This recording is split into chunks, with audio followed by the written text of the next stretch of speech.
tal, compas? ¿Cómo están? Espero estén muy bien. Yo soy Ismael Vargas y esto es Teniendo Infinito. El día de hoy les vengo a presentar mi tercer video tutorial de este curso de Introducción al Cálculo de Variaciones. En este video y en los dos que vienen vamos a ver cómo aplicar la ecuación de Euler en problemas de minimización y maximización de funcionales.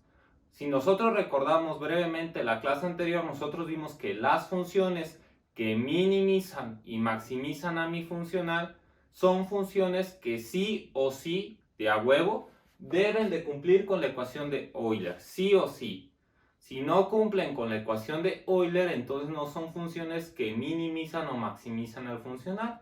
Deben de cumplir con la ecuación de Euler. Y en base a eso llegamos a la conclusión que entonces, si nosotros queremos saber las funciones que minimizan o maximizan al funcional, pues lo que debo de hacer es resolver la ecuación de Euler.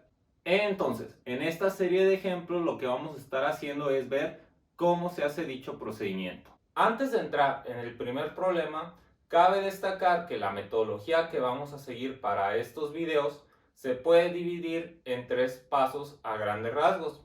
El primer paso es identificar al funcional. Hay que saber qué cara va a tener el funcional, qué chingos queremos minimizar o qué chingos queremos maximizar. Y en base a eso partimos para ver qué cara tiene mi funcional, que como quedamos debe de ser una integral que adentro tenga algo, una f, y esa f se caracteriza ya sea por tener la función y de x, ya sea por tener la función y subíndice x y la variable independiente.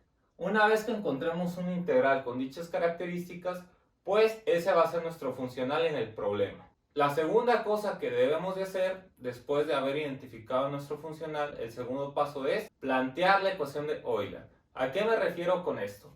Pues si nos damos cuenta, en la ecuación de Euler necesitamos al menos dos cosas. La derivada parcial de f respecto de y. Es la primera cosa que necesitamos, la derivada parcial de f, o sea, la derivada parcial de lo que hay adentro de mi integral, de mi funcional, respecto de la variable y. Una vez que derivemos lo que hay adentro del integral respecto de y, pues vamos a obtener la primera cosa de la ecuación de Euler. La segunda cosa o el segundo término que se necesita vuelve a ser la derivada parcial de f, o sea, la derivada parcial de lo que hay adentro de mi funcional respecto de y subíndice x. Ahora la variable cambia respecto de quién se deriva, pero igual necesitamos esa derivada parcial. Y una vez que obtengamos dicha derivada parcial, también ya tenemos el segundo elemento de la ecuación de Euler. Y así ya la podemos plantear. Y el tercer paso, y una vez planteada la ecuación de Euler, pues es resolver la ecuación de Euler. Entonces, como vemos, son tres pasos. Primero, identificar a nuestro funcional, ver qué cara tiene mi funcional. El segundo es plantear la ecuación de Euler. Y el tercero es resolver dicha ecuación. Y pues bueno, ya dicho esto, comenzamos. Entonces, el primer problema que vamos a resolver el día de hoy consiste en la demostración de una afirmación que nos dijeron nuestros profesores de preparatoria. Si nosotros recordamos, nuestros profesores de preparatoria nos dijeron que en un plano cartesiano, en un plano XY, la distancia más corta entre dos puntos era una línea recta. Eso nos lo dijeron nuestros profesores de preparatoria, que en un plano cartesiano la distancia más corta entre dos puntos siempre iba a ser una línea recta. Eso nos lo dijeron nuestros profesores. Sin embargo, eso nunca lo demostramos. Nunca demostramos que la distancia más corta entre dos puntos es una línea recta. Y de ahí nace una pregunta. ¿Cómo podemos asegurar que la función de una línea recta, que en este caso, si nosotros acordamos, la función de una línea recta es ax más b, ¿cómo podemos asegurar que esa función es la que me da menos distancia? En otras palabras, ¿cómo podemos asegurar que la línea recta minimiza la distancia? ¿Cómo podemos asegurar eso? ¿O por qué no puede ser esta línea curva la que dé menos distancia? ¿O por qué una línea que va algo así no puede ser también la que me dé menos distancia? Y así podemos generalizar dicha pregunta para toda la infinidad de curvas que pasan a través de esos dos puntos, porque esas no minimizan la distancia. Entonces, como estamos viendo, estamos ante un problema de cálculo de variaciones. Nos acabamos de dar cuenta de eso. Donde mi funcional, ¿quién va a ser? Pues mi funcional precisamente va a ser la distancia. Ese va a ser mi funcional. Y en el resto del problema, a la distancia la voy a denotar con la letra S. Así le voy a llamar a la distancia. Y pues bueno, una vez encontrado quién va a ser mi funcional, que quedamos que es la distancia, ahora lo que toca es ver qué cara tiene ese funcional. Entonces, para esto, lo primero que vamos a hacer es suponer que no conocemos que la línea recta me minimiza a la distancia. Eso no lo conocemos. Entonces, como no lo conocemos, lo vamos a borrar. Y nos vamos a quedar con una curva. Vamos a suponer que a lo mejor es una línea curva. Pero no sabemos que pues, la que minimiza la distancia es la línea recta. Entonces, nos quedamos con esa línea curva. Y al recorrido de esa línea curva, desde el punto x1, y1 al punto x2, y2, pues va a ser mi correspondiente distancia. Todo esto va a ser mi S. Entonces, teniendo en cuenta esto, ahora lo que le vamos a hacer a la S es partirla. Pero no cualquier partición, lo que vamos a hacer es partirla en una infinidad de cachitos, en una infinidad de cuadritos. A esa S la vamos a partir en una infinidad de cuadritos. Entonces déjenme partirla. Entonces aquí ya nos encontramos con la distancia partida. La partimos en una infinidad de cachitos. Aquí solamente puse algunos. Y cada cachito de distancia, cada cachito en lo que le partimos, a ese cachito lo vamos a llamar diferencial de S. A cada uno de estos cachitos va a ser un diferencial de S. Diferencial de S a cada uno. Entonces, lo que tiene característico esos cachitos, esos diferenciales de S, es que en la base todos van a medir lo mismo. Absolutamente todos. ¿Y cuánto van a medir en la base? Pues diferencial de X, todos. De este cachito a este va a ser diferencial de X, de este a este diferencial de X, y así, ¿no? Todos, la característica que tienen es que miden diferencial de X. Entonces, teniendo esto en cuenta, ahora lo que vamos a hacer es agarrar un diferencial de S. Vamos a agarrar, por ejemplo, este cachito y digamos que le vamos a hacer un zoom. ¿A qué me refiero? Vamos a verlo más de cerca. Entonces, si yo veo esto más de cerca, este cachito, ¿qué forma va a tener? Pues si nos damos cuenta, la forma que tiene ese diferencial de S es de una línea recta. Ese diferencial de S va a ser una línea recta. Y mientras más chiquito sea, pues va a ser más parecido a una línea recta. Ahora, si es infinitamente chiquito, pues se va a parecer completamente a una línea recta. Entonces, ahí está mi línea recta. Ahora, ¿qué pasa si yo le proyecto una base? ¿Cuánto va a medir la base? Pues diferencial de X, ¿verdad? ¿Y por qué va a ser diferencial de X? Pues porque habíamos quedado que todos en su base van a tener un diferencial de X. Es como si yo estuviera haciendo un triangulito aquí. ¿Y cuánto va a medir de aquí a acá? Pues diferencial de X, que era la base. Ahí está. Entonces ya solo me falta pues trazar una altura, que esa, pues ¿cómo creen que se llame? Pues se va a llamar diferencial de Y. Y como vemos, aquí ya me quedó un triángulo rectángulo.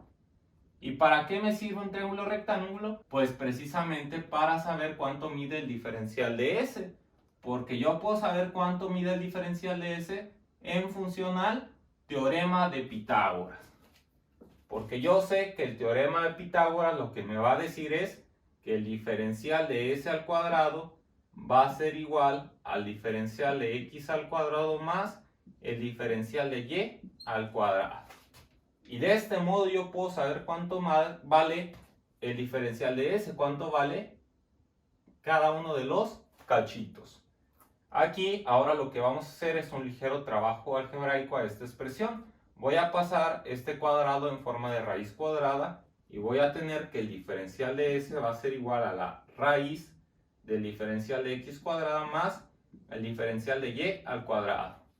Posteriormente lo que voy a hacer es factorizar el diferencial de x cuadrada en esta expresión.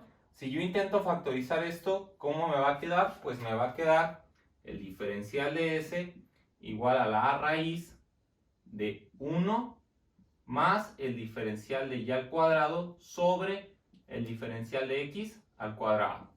Y esto está multiplicado por el diferencial de x al cuadrado, porque lo factoricé, ¿verdad? Ahí está. Ahora, todo esto está en raíz. Son dos cosas multiplicando. Esta cosa y el diferencial de x cuadrada. Por lo tanto, yo puedo sacar el diferencial de x cuadrada en forma de diferencial de x de la raíz. Y es lo que voy a hacer. Si yo lo saco, me va a quedar que el diferencial de s va a ser igual a la raíz de 1 más el diferencial de y sobre el diferencial de x, todo esto elevado al cuadrado, porque comparten el exponente al cuadrado, entonces nada más uso las propiedades de los exponentes. Y esto está multiplicado por el diferencial de x. El diferencial de x ya fuera de la raíz. Entonces, si nos damos cuenta, ¿quién es la derivada de y respecto de x? Pues, como sabemos, eso es mi y subíndice x. Por lo tanto, la diferencial de s va a ser igual a 1 más y subíndice x elevado al cuadrado por el diferencial de x, ¿no? Y ahí está. Hasta aquí tenemos una expresión para calcular un cachito de esta infinidad de cachitos, ¿no? En donde partimos a la distancia. Ahora, si yo quiero saber cuánto mide la distancia total, pues lo que debo de hacer en teoría sería sumar todos los cachitos diferenciales de S, ¿no? ¿Y cómo sumo todos esos diferenciales? Pues por medio de la operación integral.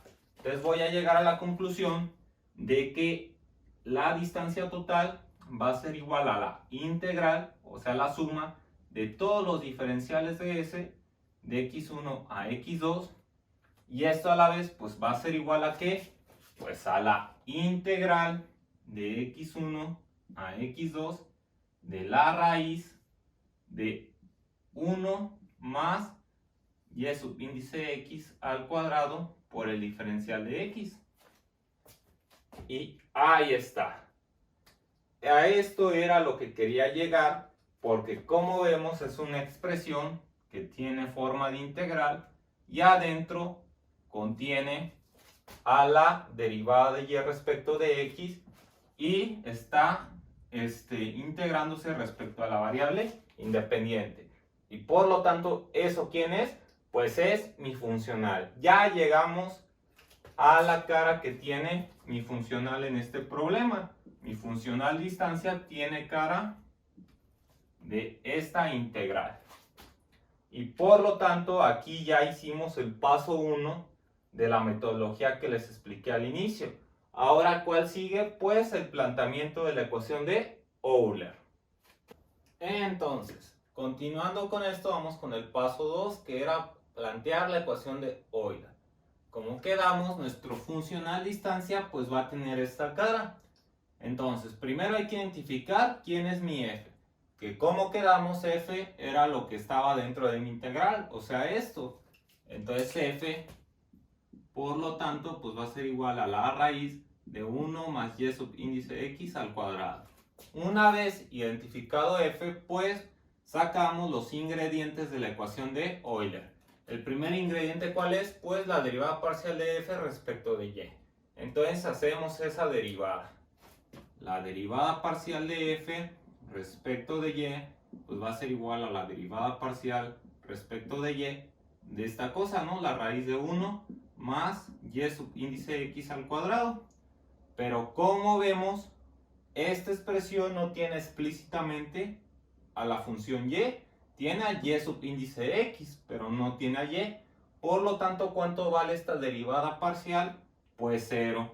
La derivada parcial de f respecto de y, pues vale 0, porque no tiene allí esta expresión. Entonces ya sacamos el primer ingrediente. ¿Quién es el segundo? Pues ahora la derivada parcial de f respecto de y subíndice x. Por lo tanto, procedemos también a calcularla. Entonces, la derivada parcial de f respecto de y subíndice x, pues va a ser igual a la derivada respecto de y subíndice x de la raíz de 1 más y subíndice x al cuadrado. Entonces lo primero que hacemos es convertir esto en radical, que como quedamos una raíz cuadrada equivale a tener un medio. Entonces lo cambiamos a un medio. La derivada parcial de f respecto de y subíndice x va a ser igual a la derivada parcial respecto de y subíndice x de 1 más y subíndice x al cuadrado a la 1 medio. Entonces, para hacer esta derivada, pues lo que tenemos que aplicar es la regla de la cadena, o utilizar la regla de u a la n, la cual me dice lo siguiente. Primero ponemos la derivada parcial de f respecto de y subíndice x, y esto va a ser igual a, bajamos primero el exponente, 1 medio, ponemos lo mismo, 1 más y subíndice x al cuadrado, al exponente le restamos 1, entonces me quedaría la menos 1 medio por la derivada de lo que hay adentro del radical, que en este caso, pues sabemos que la derivada de lo de adentro es 2y subíndice x. Y ahí está, ya calculamos la derivada parcial de f respecto de y. Ahora solo resta hacerle trabajo algebraico. Este 2 se va con este 2 y este radical pues se puede pasar hacia abajo. Haciendo eso, pues lo que me va a quedar es que la derivada parcial de f respecto de y subíndice x va a ser igual a y subíndice x entre 1 más y subíndice x al cuadrado a la 1 medio. Y por lo tanto ya tengo el segundo ingrediente de la ecuación de Euler. Ya puedo plantear mi ecuación de Euler. Entonces, si planteo mi ecuación de Euler, pues me va a quedar de la siguiente forma. ¿Qué me dice la ecuación de Euler? Que primero ponga la derivada parcial de f respecto de y. ¿Y quién es eso? Pues 0. Entonces aquí pongo un 0. Menos la derivada respecto de x, ¿de quién? La derivada parcial de f respecto de y subíndice x. ¿Y quién es eso? Pues esta cosa que calculamos, ¿no? Entonces esto lo pongo aquí. Por lo tanto me queda que es la derivada respecto de x de y subíndice x entre 1 más y subíndice x al cuadrado a la 1 medio. Y todo esto va a ser igual a 0. Entonces esto es igual a 0. Y por lo tanto, aquí acabo ya de plantear mi ecuación diferencial. Esta es mi ecuación diferencial que tengo que resolver. Y pues bueno, ahora lo que toca es resolver esta ecuación diferencial. Entonces vamos a resolverla. Lo primero que hago pues es ya no tomar en cuenta el 0. Solamente lo hice para ejemplificar paso a paso cómo se planteaba la ecuación de Euler.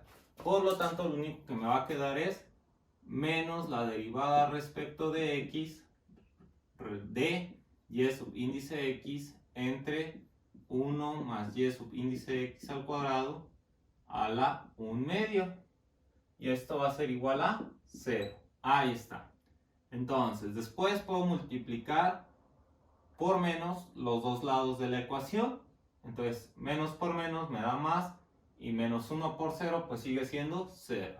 Por lo tanto, me va a quedar que es la derivada respecto de x de y subíndice x de 1 más y subíndice x al cuadrado a la 1 medio. Y esto va a ser igual a 0. Ahora, lo que yo puedo hacer es pasar este diferencial de x multiplicando de este lado. Entonces, ¿qué me va a quedar? La derivada de y subíndice de x entre 1 más y subíndice de x al cuadrado a la 1 medio va a ser igual a 0 por la diferencial de x. Ya sé que esto pues me va a dar 0, pero quiero que hagan esta integración. Yo puedo integrar por los dos lados, ¿sí o no? Entonces me va a quedar que la integral de la derivada de y subíndice de x entre 1 más y subíndice de x al cuadrado a la 1 medio va a ser igual a la integral de 0 diferencial de x. El 0 es una constante, se puede sacar fuera de la integral y me va a quedar así. Ahora, este signo de integral pues se va con este signo de derivada y este signo de integral también se va con este signo de derivada. Entonces, ¿qué me va a quedar? Pues y subíndice de x entre 1 más y subíndice de x al cuadrado a la 1 medio más una constante de integración. Y esto va a ser igual a 0 por x más otra constante de integración. Por lo tanto, 0 por x pues me da 0. Y me va a quedar lo siguiente. Y subíndice de x entre 1 más y subíndice de x al cuadrado a la 1 medio pues va a ser igual, más la constante de integración va a ser igual a solamente una constante más, ¿no? Una constante prima. Puedo pasar del otro lado esta constante y me va a quedar y subíndice de x entre 1 más y subíndice de x al cuadrado a la 1 medio. Va a ser igual a una constante prima menos otra constante. Y nosotros sabemos en nuestro curso de ecuaciones diferenciales que una constante menos otra constante, pues ¿qué nos va a dar? Pues otra constante, ¿verdad?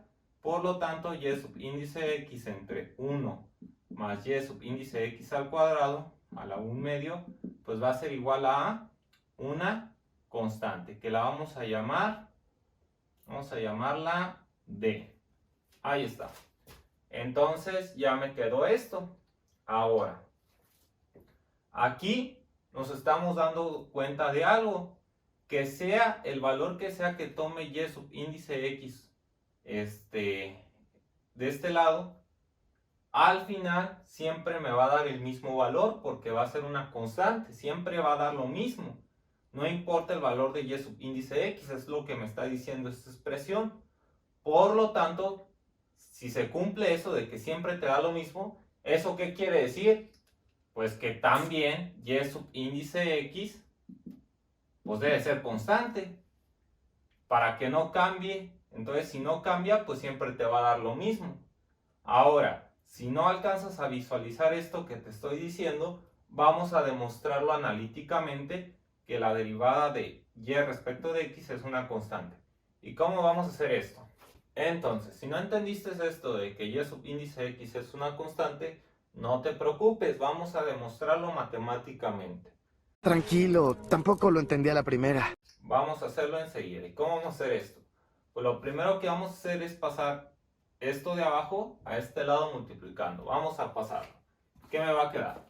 Y subíndice de x va a ser igual a d por 1 más y subíndice de x al cuadrado a la 1 medio. Ahí está. Y ahora lo que voy a hacer es elevar ambos lados de la ecuación al cuadrado.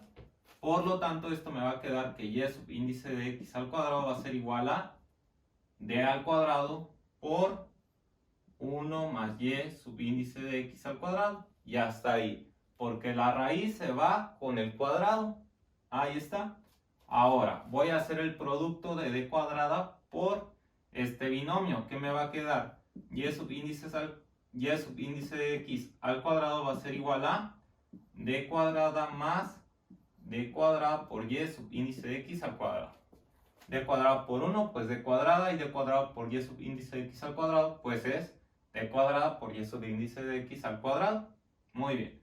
Ahora, ¿qué voy a hacer? Voy a pasar este segundo término del otro lado. Si está sumando, pues va a pasar restando. Y subíndice de x al cuadrado menos d al cuadrado y subíndice de x al cuadrado. Y este es igual a d cuadrado. Ahí está. Ahora, yo voy a factorizar y subíndice de x al cuadrado. ¿Y qué me va a quedar? Pues 1 menos d cuadrada. Y esto es igual a d cuadrado. Hasta ahí.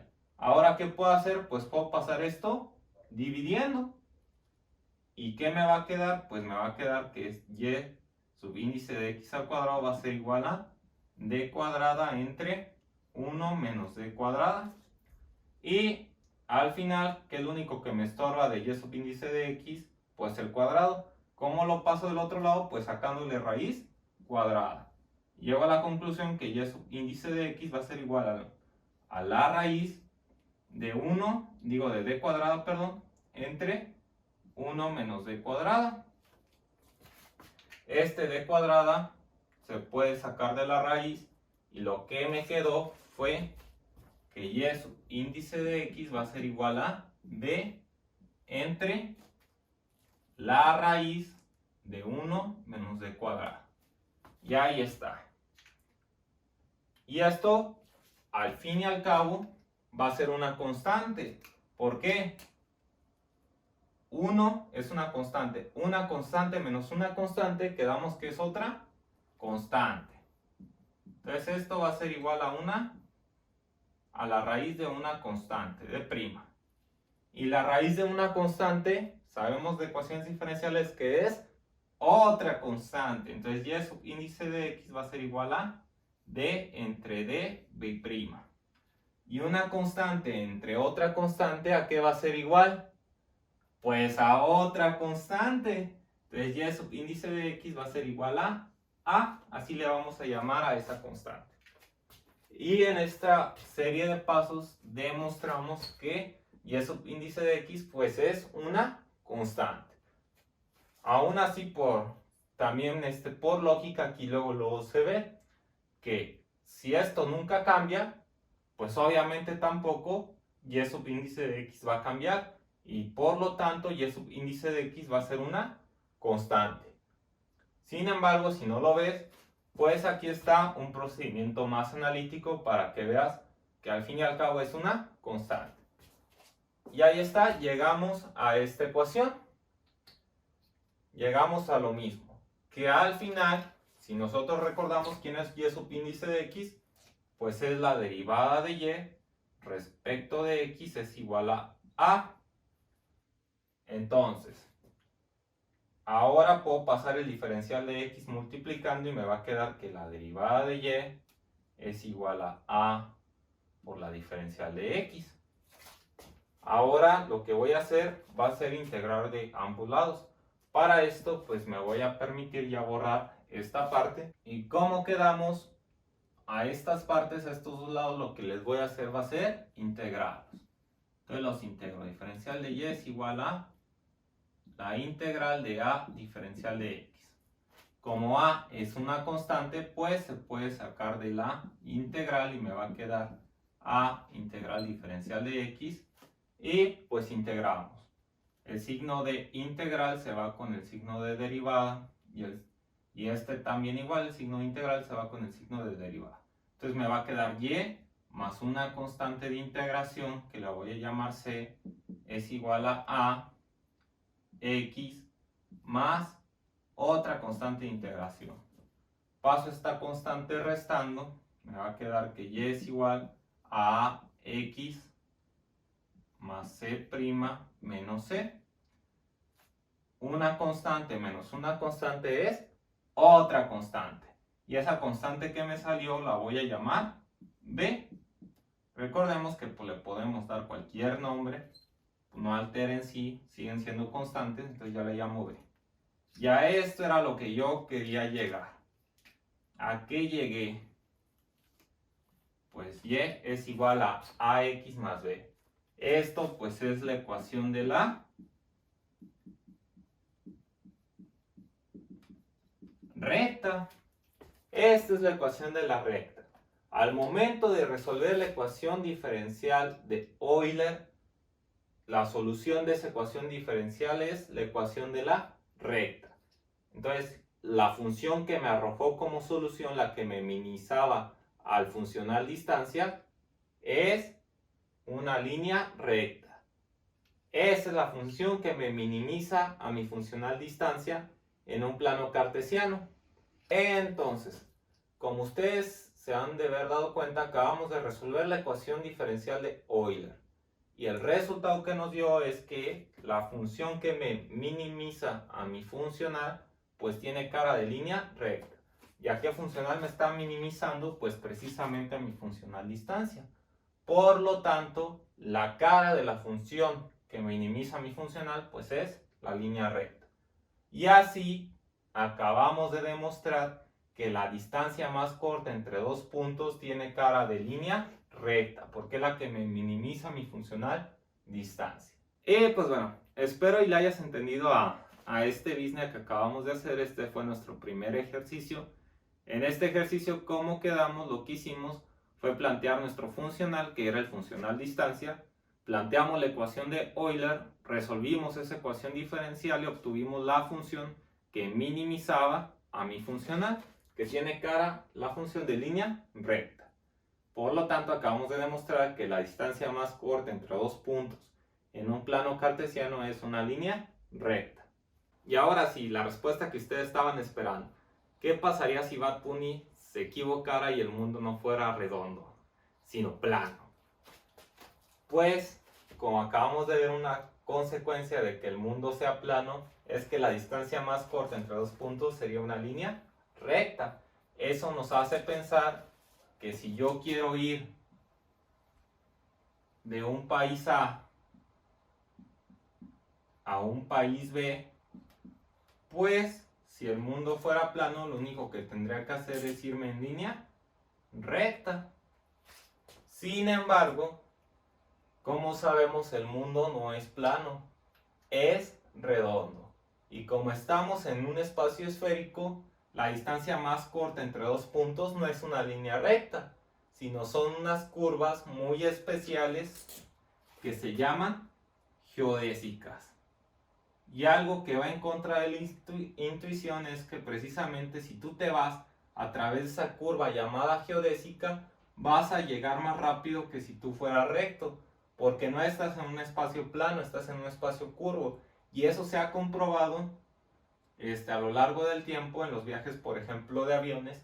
Muchos aviones tienen ese tipo de rutas de geodésicas porque llegan más rápido a su destino, en vez de tomar las líneas rectas, porque no estás en un espacio plano, sino estás en un espacio curvo. Y por lo tanto, ahí cambia la forma de la función que minimiza la distancia. En un espacio esférico cambia. Y por lo tanto se puede comprobar mediante a un experimento de este tipo, digamos que sales del mismo punto a una misma velocidad, pues llegarías más rápido por medio de la geodésica. Y esa podría ser una forma de comprobar que el mundo es redondo. Bien lo dijo Bad Bunny. Y pues bueno, de mi parte sería todo. De antemano, muchísimas gracias por verme. Si te gustó el video, por favor dale like y suscríbete a mi canal, sería de mucha ayuda. Cualquier duda, por favor déjame en la cajita de los comentarios, lo leeré con atención. Esto fue Teniendo Infinito y recuerda, haz que el esfuerzo, la diversión y el conocimiento tiendan infinito. Hasta la próxima.